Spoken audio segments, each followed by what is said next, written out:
Now to a stunning reversal, rewriting history. 2 of the 3 men convicted of assassinating Malcolm X are cleared of the crime. Thank you for staying with us. I'm Glenda Lewis.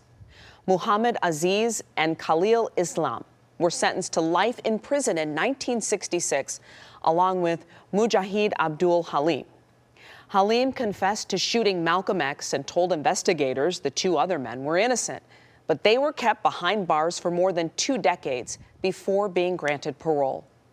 And now, a nearly 2-year-long investigation finding the authorities involved in the case withheld evidence that was favorable to the late Islam, who died in 2009, and Aziz, who's now 83 years old. I regret that this court cannot fully undo the serious miscarriages of justice. After today's reversal, there are still questions about the real killers.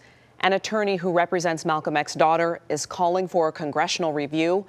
And here in Detroit, many people who've worked to preserve Malcolm X's legacy in our community also want to see justice.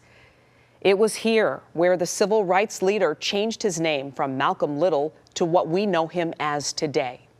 7 Action News reporter Kim Russell spoke with local leaders about the next steps.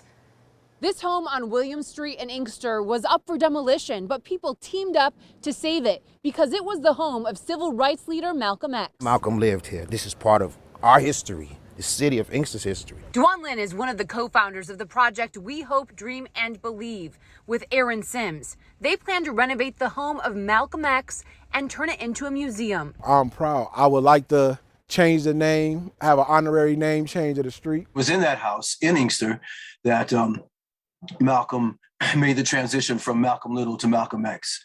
It's where he made the name change. It's where he made the life change from a life of crime to a life of service. Robert Turley gives tours on the history of Malcolm X in Metro Detroit, showing people his brother's home where he lived for a time after getting out of prison for burglary, the nearby street corners where Malcolm X preached, and the mosques where he worshiped and served. The first place that Malcolm X preached at was Mosque Number 1, which is off of Linwood and Burlingame, which is now known as Masjid Wali Muhammad. So this is the first place that he preached at. Similarly, this is the first place that I preached at when I moved to the city of Detroit, and I was one of the imams at that mosque for a number of years. Dawood Walid is the executive director of the Council on American Islamic Relations Michigan chapter. He and others working to remember Malcolm X say his path gives them hope.